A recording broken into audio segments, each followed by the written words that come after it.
வாழ்க வளமுடன். ஓம் நமச்சிவாய. அனைத்து தமிழ் உள்ளங்களுக்கும் வணக்கம். நவ கிரகங்களின் அசுர குரு என போற்றப்படுபவர் சுக்கிர பகவான். வாழ்க்கையில் மகிழ்ச்சி, சந்தோஷம், இன்பம் ஆகியவை இன்றி அமையாதது. இத்தகைய மகிழ்ச்சி, சந்தோஷம், மனைவி, குடும்ப வாழ்க்கை ஆகியவற்றை அமைத்து கொடுக்கக்கூடியவர் சுக்கிர பகவான். களத்திர காரகன் என திருநாமம் கொண்டவர். லட்சுமி தேவியை அதி தேவதையாக கொண்டவர். ஒருவருடைய ஜாதகத்தில் சுக்கிர பகவான் வலுத்திருக்க வேண்டும். ஜாதகத்தில் இவருடைய சேர்க்கையும் நன்றாக இருக்க வேண்டும். இல்லை என்றால் பலவிதமான பாதிப்புகள் ஏற்படும். குறிப்பாக சனி பகவான், ராகு பகவானுடன் சுக்கிர சேர்க்கை ஏற்பட்டால் அந்த ஜாதகரின் இல்லற வாழ்க்கை சிறப்பாக அமையாது. பல பாதிப்புகள் ஏற்படும். சுப கிரகங்களில் பார்வை இருந்தால் மட்டுமே பாதிப்புகள் சற்றே குறையும். நவ கிரகங்களில் அதிக ஆண்டுகள் தசையாக கொண்டவர் சுக்கிர பகவான். மொத்தம் 20 ஆண்டுகள். அவ்வாறு சுக்கிர பகவான் ஒருவரின் ஜாதகத்தில் மத்தின்ப வயதில் வந்து பலமாக இருந்துவிட்டால் அந்த 20 வருடமும் அவர் குபேர சம்பத்துக்களை அடைவார். லட்சுமி யோகத்தை முழுமையாக அடைவார். அப்பேற்பட்ட சுக்கிர பகவான் மே மாதம் 19ஆம் தேதி, அதாவது வைகாசி மாதம் 6ஆம் தேதி மேசமனையில் இருந்து ரிஷபமனைக்கு இடப்பெயர்ச்சி ஆகிறார். தனது சொந்த வீட்டில் அமர்ந்து ஆட்சி பலம் பெறுகிறார். குருவோடு சேர்க்கை, சூரியனோடு சேர்க்கை, புதனோடு சேர்க்கை என இந்த பெயர்ச்சியில் ஏற்படுகிறது. மே மாதம் 19ஆம் தேதி முதல் ஜூன் மாதம் 12ஆம் தேதி வரை 24 நாட்கள் சுக்கிர பகவான் ரிஷபராசியில் சஞ்சாரம் செய்ய இருக்கின்றார். இந்த பெயர்ச்சியால் பெண்களே அதிக அளவில் நன்மைகள் அடையப் போகின்றனர். ஆசைப்பட்ட ஆடை ஆபரணங்களை வாங்கி குவிப்பீர்கள். அடைபடாத கடனை அடைத்து நிம்மதி அடைவீர்கள். அடையில் உள்ள பொருட்களை மீட்க அரிதான காலகட்டம் இதுவாகும். இனி உங்கள் ராசிக்கான பலன் என்ன என்பதனை பற்றி காண்போம்.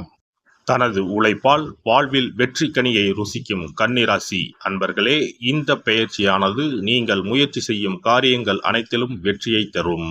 பணவரத்து வழக்கத்தை விட அதிகரிக்கும். ஆனால் செலவும் அதற்கு ஏற்றாற்போல் இருக்கும். மற்றவர்களது உதவி கிடைக்கும். சாதுரியமாக பேசி எதிலும் வெற்றி காண்பீர்கள். அனுபவபூர்வமான அறிவுத்திறன் அதிகரிக்கும். வழக்குகளில் சாதகமான போக்கு காணப்படும். தொழில் வியாபாரம் சிறப்பாக இருக்கும்.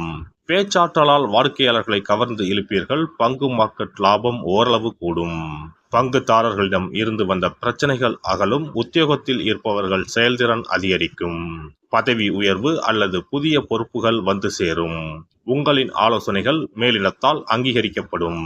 குடும்பத்தில் மனம் மகிழும்படியான நிகழ்ச்சி நடக்கும். வீடு, வாகனம் வாங்கும் எண்ணம் அதிகரிக்கும். சிலர் அதற்கான முயற்சியில் ஈடுபடுவார்கள். கணவன் மனைவிக்கு இடையே ஒருவரை ஒருவர் அனுசரித்து செல்வதன் மூலம் மகிழ்ச்சி உண்டாகும். உடல் ஆரோக்கியம் மேம்படும். பெண்களை பொறுத்தவரை சாதுரியமாக பேசி எல்லா காரியத்தையும் வெற்றிகரமாக செய்து முடிப்பீர்கள்.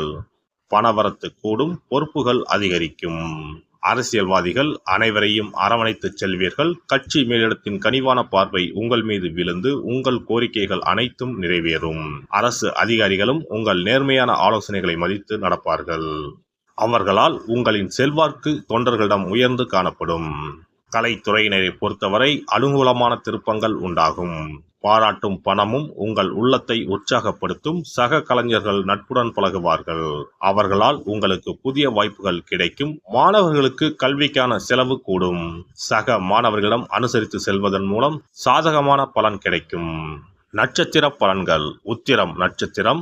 இந்த பெயர்ச்சியானது மன தடுமாற்றம் உண்டாக்கலாம். செலவு கூடும். நீண்ட நாட்களாக சந்தான பாக்கியம் இல்லாதவர்களுக்கு தெய்வ அனுகூலத்தில் குழந்தைகள் பிறக்கும். வாழ்க்கை துணை அன்புடன் இருப்பர். பிறமொழி பேசுபவர்கள் உங்களுக்கு உதவி செய்வார்கள்.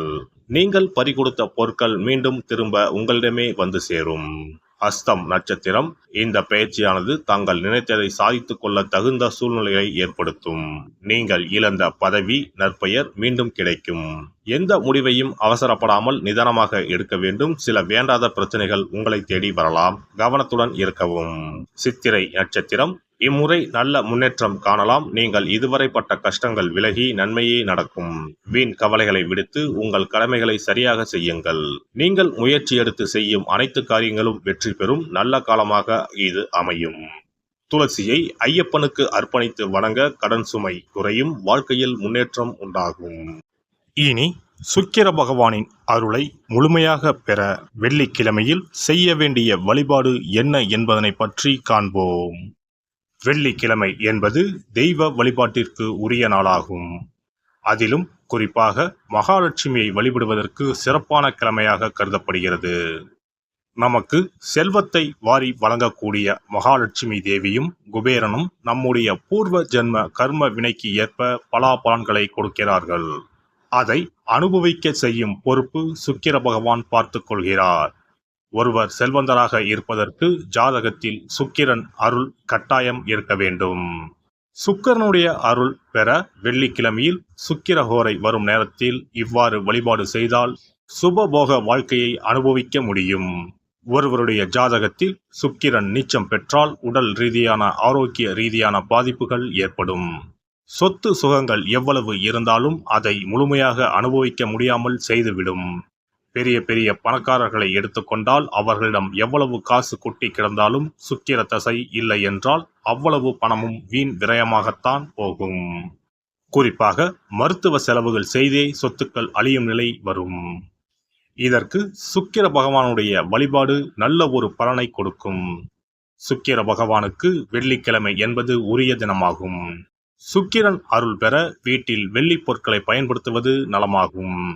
வெள்ளியில் சுக்கிரன் வசிப்பதாக ஐதீகம் உள்ளது.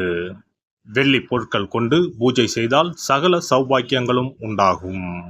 சுக்கிர வழிபாடு செய்ய நினைப்பவர்கள் காலை 6 மணி முதல் 7 மணி வரையிலான காலம் சுக்கிரஹோரை ஆகும். அதனை தவறவிட்டால் மதியம் 1 மணி முதல் 2 மணி வரை சுக்கிரஹோரை நிகழ்கின்றது.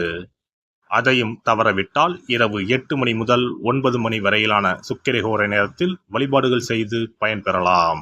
இவற்றில் காலை 6 மணி முதல் 7 மணி வரையிலான முதல் சுக்கிரஹோரையில் சுக்கிர வழிபாடு செய்வது சிறப்பான பலன்களை கொடுக்கும்.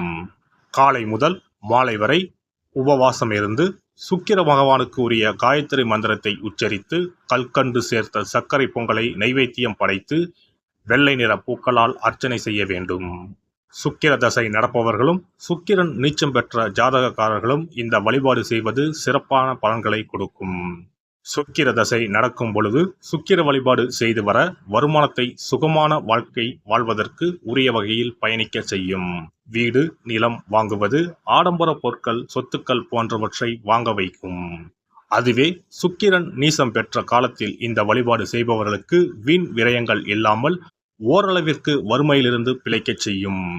வெள்ளிக்கிழமையில் நவக்கிரக கோவிலுக்கு சென்று சுக்கிர பகவானுக்கு வெள்ளை வஸ்திரம் சாற்றி வழிபாடு செய்யலாம். வெள்ளை நிற நைவேத்தியங்கள் தயார் செய்து கோவிலில் வரும் பக்தர்களுக்கு தானம் செய்யலாம். இவ்வாறு செய்து வர சுக்கிரனின் முழு அருளும் கிடைக்கப் பெற்று வாழ்வில் உயரிய நிலையை அடைவீர்கள்.